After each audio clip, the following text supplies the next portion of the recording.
मेरे प्यारे देशवासियों, नमस्कार। मन की बात में एक बार फिर आप सभी का बहुत बहुत स्वागत है। यह कार्यक्रम 95वां एपिसोड है। हम बहुत तेजी से मन की बात के शतक की तरफ बढ़ रहे हैं। ये कार्यक्रम मेरे लिए 130 करोड़ देशवासियों से जुड़ने का एक और माध्यम है। हर एपिसोड से पहले गांव शहरों से आए ढेर सारे पत्रों को पढ़ना, बच्चों से लेकर बुजुर्गों के ऑडियो मैसेज को सुनना, ये मेरे लिए एक आध्यात्मिक अनुभव की तरह होता है। साथियों, आज के कार्यक्रम की शुरुआत मैं एक अनूठे उपहार की चर्चा के साथ करना चाहता हूं। तेलंगाना के राजन्ना सिरसिला जिले में एक बुनकर भाई हैं, एलदी हरिप्रसाद गारू। उन्होंने मुझे अपने हाथों से G20 का यह लोगो बुनकर के भेजा है। यह शानदार उपहार देखकर तो मैं हैरान ही रह गया। हरिप्रसाद जी को अपनी कला में इतनी महारत हासिल है कि वो सबका ध्यान आकर्षित कर लेते हैं। हरिप्रसाद जी ने हाथ से बुने G20 के इस लोगो के साथ ही मुझे एक चिट्ठी भी भेजी है। इसमें उन्होंने लिखा है कि अगले साल G20 शिखर सम्मेलन की मेजबानी करना भारत के लिए बड़े ही गौरव की बात है। देश की इसी उपलब्धि की खुशी में उन्होंने G20 का यह लोगो अपने हाथों से तैयार किया है। बुनाई की यह बेहतरीन प्रतिभा उन्हें अपने पिता से विरासत में मिली है और आज वे पूरे पैशन के साथ इसमें जुटे हुए हैं। साथियों, कुछ दिन पहले ही मुझे G20 लोगो और भारत की प्रेसिडेंसी की वेबसाइट को लॉन्च करने का सौभाग्य मिला था। इस लोगो का चुनाव एक पब्लिक कॉन्टेस्ट के जरिए हुआ था। जब मुझे हरिप्रसाद गारू द्वारा भेजा गया उपहार मिला तो मेरे मन में एक और विचार उठा। तेलंगाना के किसी जिले में बैठा व्यक्ति भी G20 जैसी समिट से खुद को कितना कनेक्ट महसूस कर सकता है, ये देखकर मुझे बहुत अच्छा लगा। आज हरिप्रसाद गारू जैसे अनेकों लोगों ने मुझे चिट्ठी भेजकर ये लिखा है कि देश को इतने बड़े समिट की मेजबानी मिलने से उनका सीना चौड़ा हो गया है। मैं आपसे पुणे के रहने वाले सुब्बा राव चिल्लारा जी और कोलकाता के तुषार जगमोहन, उनके संदेश का भी जिक्र करूंगा। इन्होंने G20 को लेकर भारत के प्रोएक्टिव एफर्ट्स की बहुत सराहना की है। साथियों, G20 की वर्ल्ड पॉपुलेशन में 2/3, वर्ल्ड ट्रेड में 3/4 और वर्ल्ड जीडीपी में 85% भागीदारी है। आप कल्पना कर सकते हैं, भारत अब से 3 दिन बाद यानी 1 दिसंबर से इतने बड़े समूह की, इतने सामर्थ्यवान समूह की अध्यक्षता करने जा रहा है। भारत के लिए, हर भारतवासी के लिए ये कितना बड़ा अवसर आया है। ये इसलिए भी और विशेष हो जाता है क्योंकि ये जिम्मेदारी भारत को आजादी के अमृतकाल में मिली है। साथियों, G20 की अध्यक्षता हमारे लिए एक बड़ी अपॉर्चुनिटी बनकर आई है। हमें इस मौके का पूरा उपयोग करते हुए ग्लोबल गुड, विश्व कल्याण पर फोकस करना है। चाहे पीस हो या यूनिटी, पर्यावरण को लेकर संवेदनशीलता की बात हो या फिर सस्टेनेबल डेवलपमेंट की, भारत के पास इनसे जुड़ी चुनौतियों का समाधान है। हमने one earth, one family, one future की जो थीम दी है, उससे वसुधैव कुटुंबकम के लिए हमारी प्रतिबद्धता जाहिर होती है। हम हमेशा कहते हैं, ओम सर्वेषाम स्वस्तिर्भवतु, सर्वेषाम शांतिर्भवतु, सर्वेषाम पूर्णम भवतु, सर्वेषाम मंगलम भवतु। ओम शांति शांति शांति। अर्थात सबका कल्याण हो, सबको शांति मिले, सबको पूर्णता मिले और सबका मंगल हो। आने वाले दिनों में देश के अलग अलग हिस्सों में G20 से जुड़े अनेक कार्यक्रम आयोजित किए जाएंगे। इस दौरान दुनिया के अलग अलग हिस्सों से लोगों को आपके राज्यों में आने का मौका मिलेगा। मुझे भरोसा है कि आप अपने यहाँ की संस्कृति के विविध और विशिष्ट रंगों को दुनिया के सामने लाएंगे। और आपको ये भी याद रखना है कि G20 में आने वाले लोग भले ही अभी एक डेलीगेट के रूप में आए, लेकिन भविष्य के टूरिस्ट भी हैं। मेरा आप सभी से एक और आग्रह है, विशेष तौर से मेरे युवा साथियों से, हरिप्रसाद गारू की तरह ही आप भी किसी न किसी रूप में G20 से जरूर जुड़े। कपड़े पर G20 का भारतीय लोगो बहुत कूल तरीके से, स्टाइलिश तरीके से बनाया जा सकता है, छापा जा सकता है।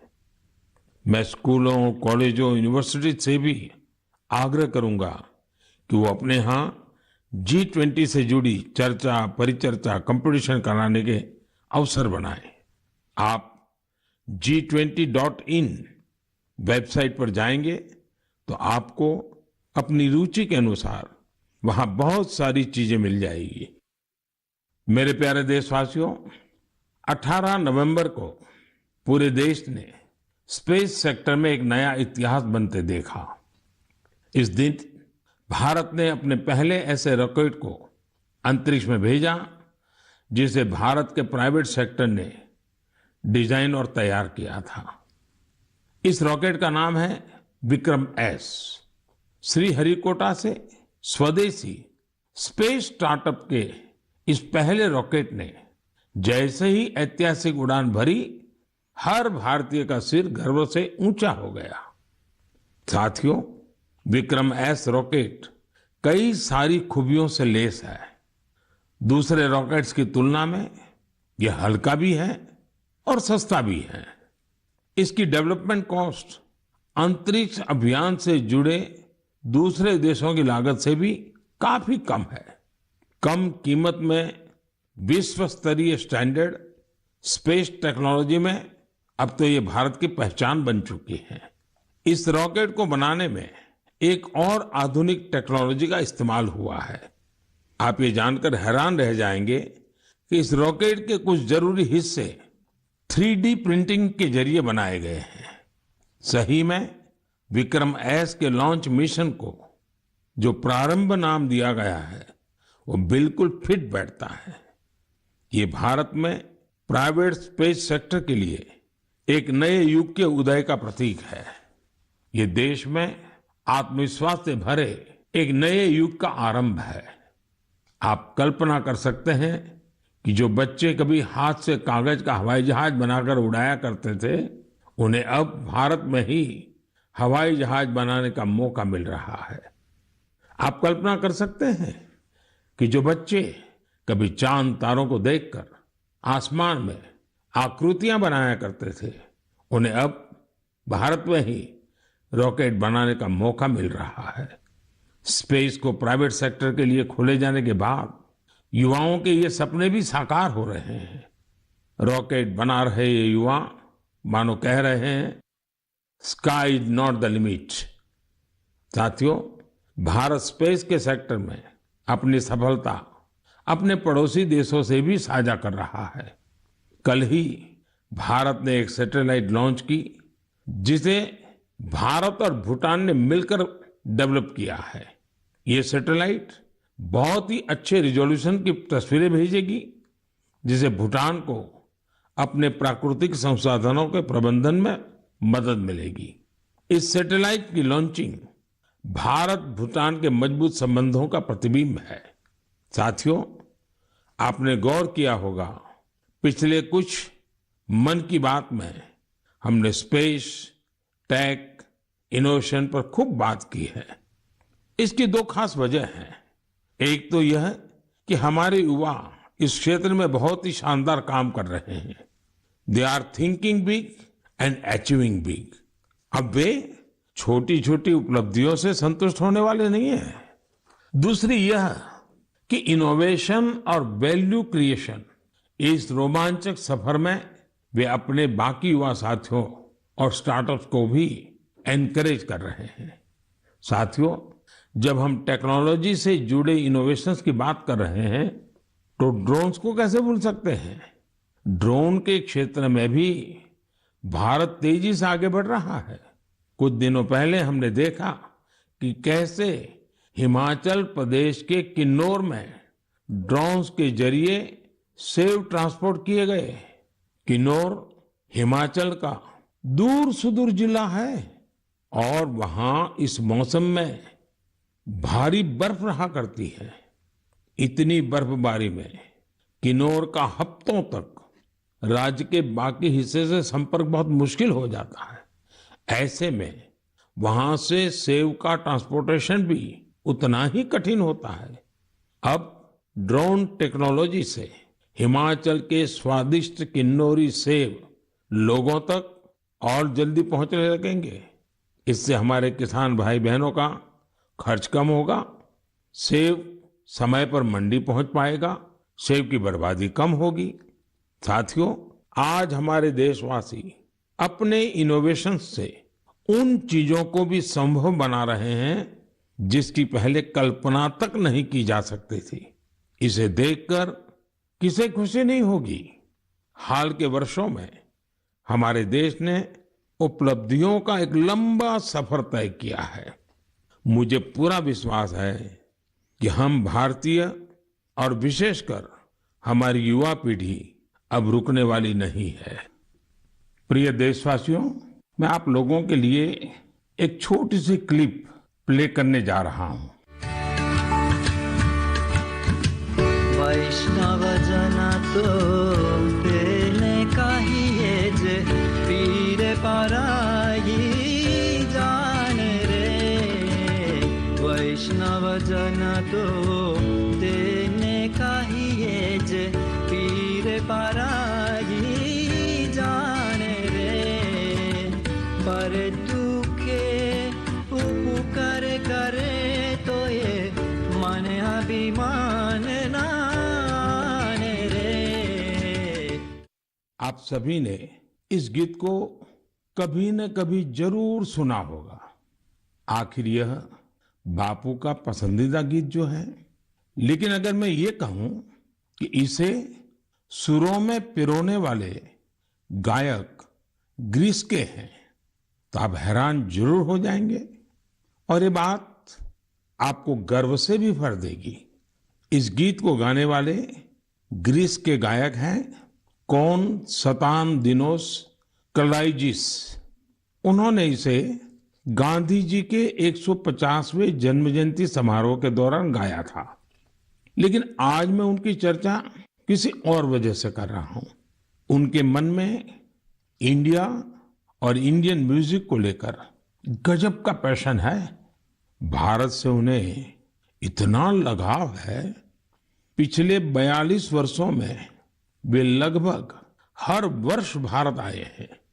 उन्होंने भारतीय संगीत के ओरिजिन, अलग अलग इंडियन म्यूजिकल सिस्टम्स, विविध प्रकार के राग, ताल और रास के साथ ही विभिन्न घरानों के बारे में भी स्टडी की है। उन्होंने भारतीय संगीत की कई महान विभूतियों के योगदान का अध्ययन किया है।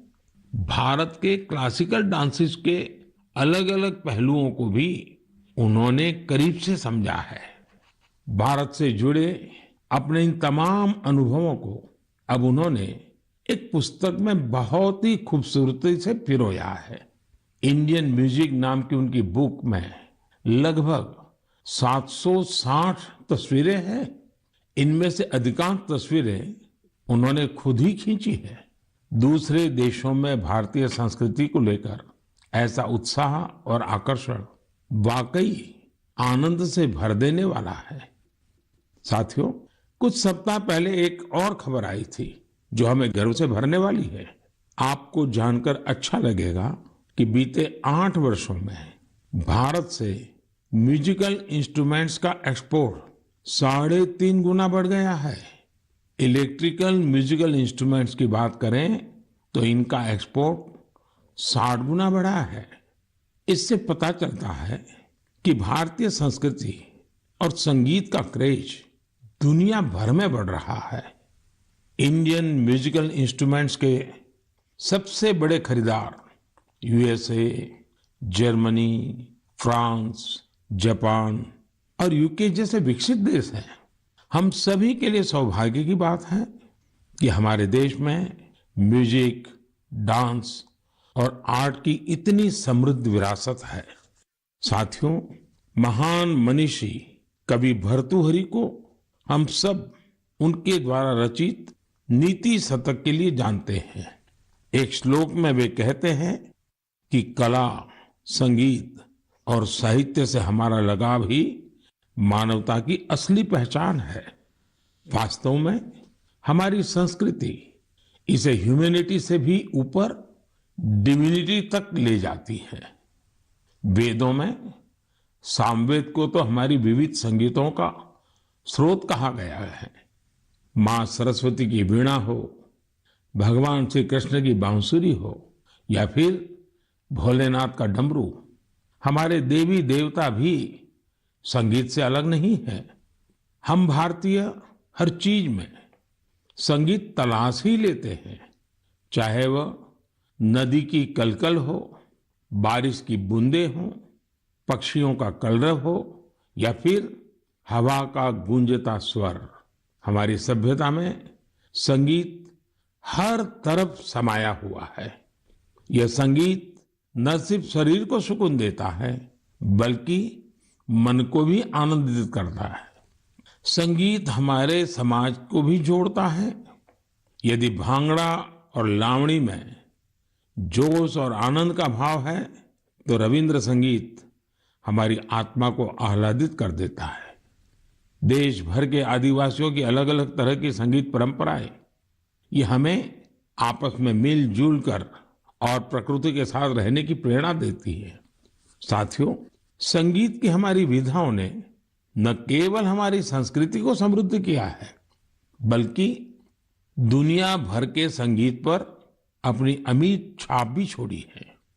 भारतीय संगीत की ख्याति विश्व के कोने कोने में फैल चुकी है। मैं आप लोगों को एक और ऑडियो क्लिप सुनाता हूं।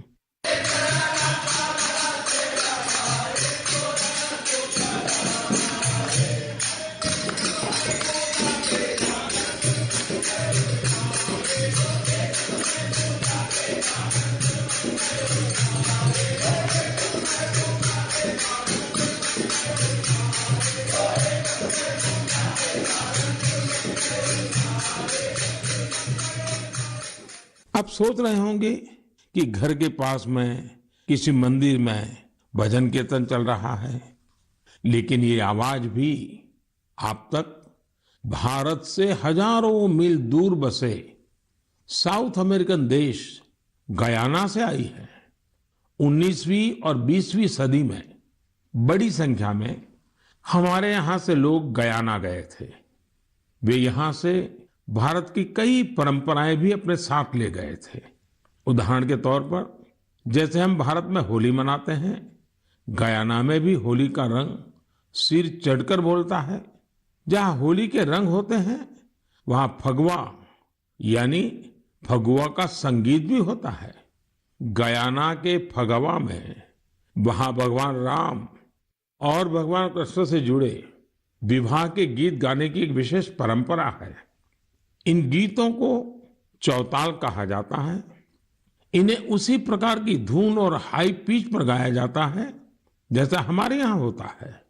इतना ही नहीं, गयाना में चौताल कंपटीशन भी होता है।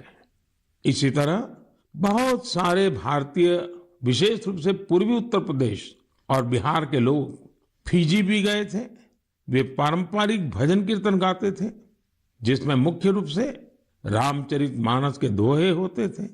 उन्होंने फिजी में भी भजन कीर्तन से जुड़ी कई मंडलियां बना डाली। फिजी में रामायण मंडली के नाम से आज भी 2000 से ज्यादा भजन कीर्तन मंडलियां हैं। इन्हें आज हर गांव मोहल्ले में देखा जा सकता है। मैंने तो यहाँ केवल कुछ ही उदाहरण दिए हैं। अगर आप पूरी दुनिया में देखेंगे तो ये भारतीय संगीत को चाहने वालों की ये लिस्ट काफी लंबी है।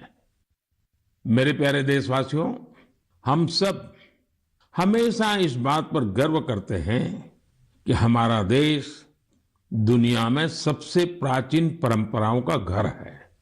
इसलिए ये हमारी जिम्मेदारी भी है कि हम अपनी परंपराओं और पारंपरिक ज्ञान को संरक्षित करें, उसका संवर्धन भी करें और हो सके उतना आगे भी बढ़ाएं। ऐसा ही एक सराहनीय प्रयास हमारे पूर्वोत्तर राज्य नागालैंड के कुछ साथी कर रहे हैं। मुझे ये प्रयास काफी अच्छा लगा, तो मैंने सोचा इसे मन की बात के श्रोताओं के साथ भी शेयर करूं। साथियों, नागालैंड में नागा समाज की जीवन शैली, उनकी कला, संस्कृति और संगीत, ये हर किसी को आकर्षित करती है। ये हमारे देश की गौरवशाली विरासत का अहम हिस्सा है। नागालैंड के लोगों का जीवन और उनके स्किल्स सस्टेनेबल लाइफस्टाइल के लिए भी बहुत महत्वपूर्ण है।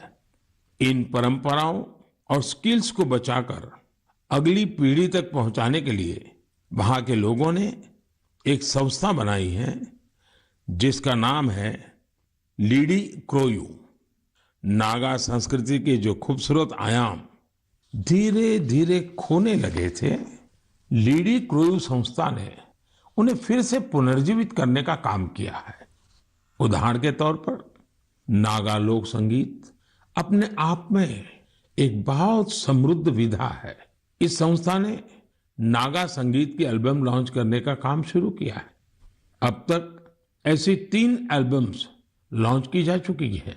ये लोग लोक संगीत, लोक नृत्य से जुड़ी वर्कशॉप भी आयोजित करते हैं। युवाओं को इन सब चीजों के लिए ट्रेनिंग भी दी जाती है। यही नहीं, नागालैंड की पारंपरिक शैली में कपड़े बनाने, सिलाई, बुनाई जैसे जो काम, उनकी भी ट्रेनिंग युवाओं को दी जाती है। पूर्वोत्तर में बैम्बू से भी कितने ही तरह के प्रोडक्ट्स बनाए जाते हैं। नई पीढ़ी के युवाओं को बैम्बू प्रोडक्ट्स बनाने का भी सिखाया जाता है। इससे इन युवाओं का अपनी संस्कृति से जुड़ाव तो होता ही है, साथ ही उनके लिए रोजगार के नए नए अवसर भी पैदा होते हैं। नागा लोक संस्कृति के बारे में ज्यादा से ज्यादा लोग जाने, इसके लिए भी लीडी क्रोयू के लोग प्रयास करते हैं। साथियों, आपके क्षेत्र में भी ऐसी सांस्कृतिक विधाएं और परंपराएं होगी। आप भी अपने अपने क्षेत्र में इस तरह के प्रयास कर सकते हैं। अगर आपकी जानकारी में कहीं ऐसा कोई अनूठा प्रयास हो रहा है तो आप उसकी जानकारी मेरे साथ भी जरूर साझा करिए। मेरे प्यारे देशवासियों, हमारे यहाँ कहा गया है, विद्या धनम सर्वधनम प्रधानम, अर्थात कोई अगर विद्या का दान कर रहा है तो वो समाज हित में सबसे बड़ा काम कर रहा है। शिक्षा के क्षेत्र में जलाया गया एक छोटा सा दीपक भी पूरे समाज को रोशन कर सकता है। मुझे यह देखकर बहुत खुशी होती है कि आज देश भर में ऐसे कई प्रयास किए जा रहे हैं। यूपी की राजधानी लखनऊ से 70-80 किलोमीटर दूर हरदोई का एक गांव है बांसा। मुझे इस गांव के जतिन ललित सिंह जी के बारे में जानकारी मिली है, जो शिक्षा की अलग जगाने में जुटे हैं। जतिन जी ने 2 साल पहले यहाँ community library and resource centre शुरू किया था। उनके इस सेंटर में हिंदी और अंग्रेजी साहित्य, कंप्यूटर, लॉ और कई सरकारी परीक्षाओं की तैयारियों से जुड़ी 3000 से अधिक किताबें मौजूद है। इस लाइब्रेरी में बच्चों की पसंद का भी पूरा ख्याल रखा गया है। यहाँ मौजूद कॉमिक्स की किताबें हो या फिर एजुकेशनल टॉयज, बच्चों को खूब भा रहे हैं। छोटे बच्चे खेल खेल में यहाँ नई नई चीजें सीखने आते हैं। पढ़ाई ऑफलाइन हो या फिर ऑनलाइन, करीब 40 वॉलेंटियर्स इस सेंटर पर स्टूडेंट्स को गाइड करने में जुटे रहते हैं। हर रोज गांव के तकरीबन 80 विद्यार्थी इस लाइब्रेरी में पढ़ने आते हैं। साथियों, झारखंड के संजय कश्यप जी भी गरीब बच्चों के सपनों को नई उड़ानें दे रहे हैं। अपने विद्यार्थी जीवन में संजय जी को अच्छी पुस्तकों की कमी का सामना करना पड़ा था। ऐसे में उन्होंने ठान लिया कि किताबों की कमी से वे अपने क्षेत्र के बच्चों का भविष्य अंधकारमय नहीं होने देंगे। अपने इस मिशन की वजह से आज वो झारखंड के कई जिलों में बच्चों के लिए लाइब्रेरी मैन बन गए हैं। संजय जी ने जब अपनी नौकरी की शुरुआत की थी, उन्होंने पहला पुस्तकालय अपने पैतृक स्थान पर बनवाया था।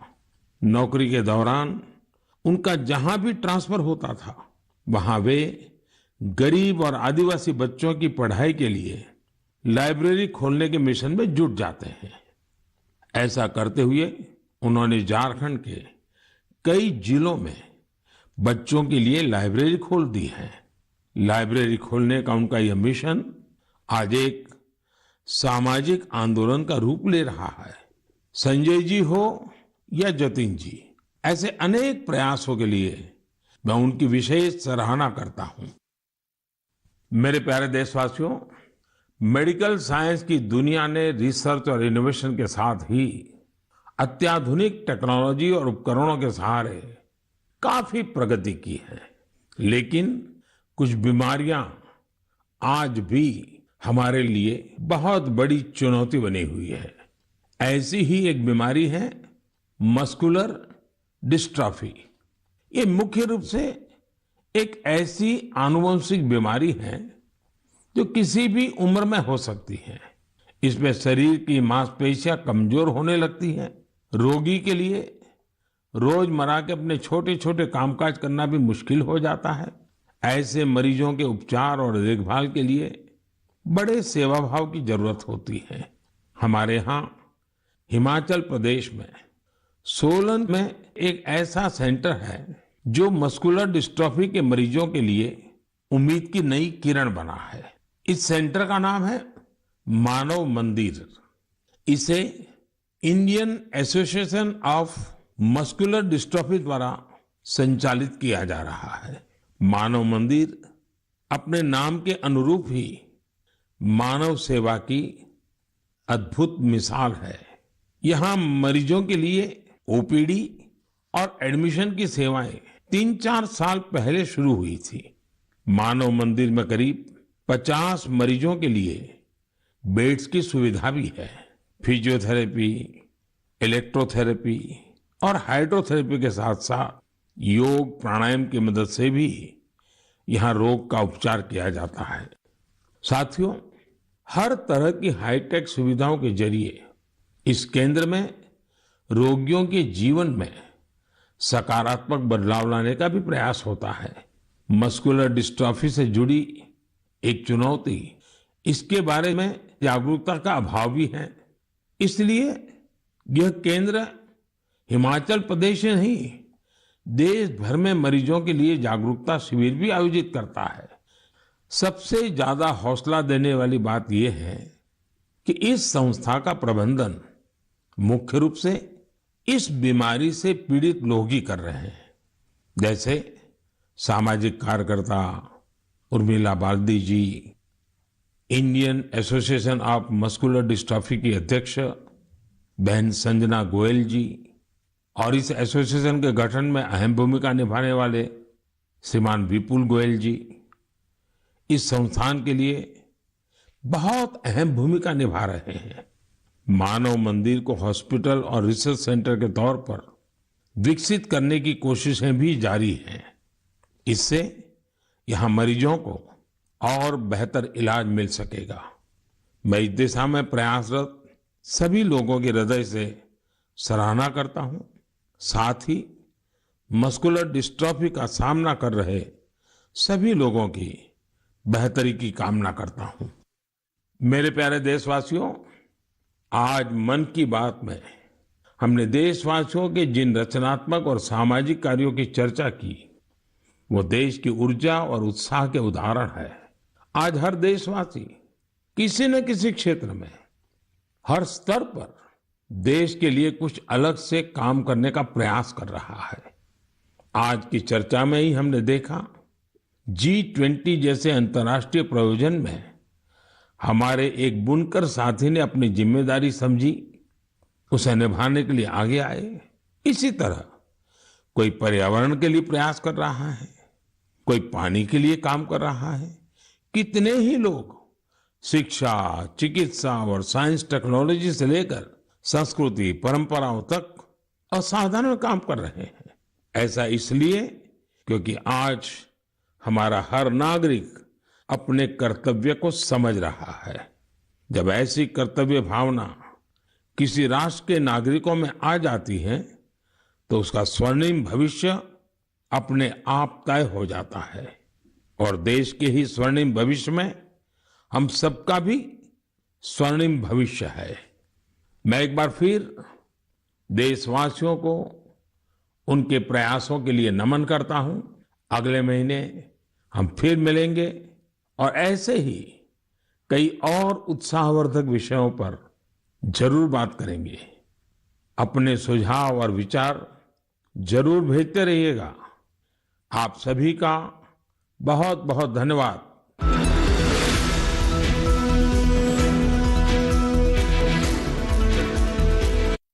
आकाशवाणी और दूरदर्शन के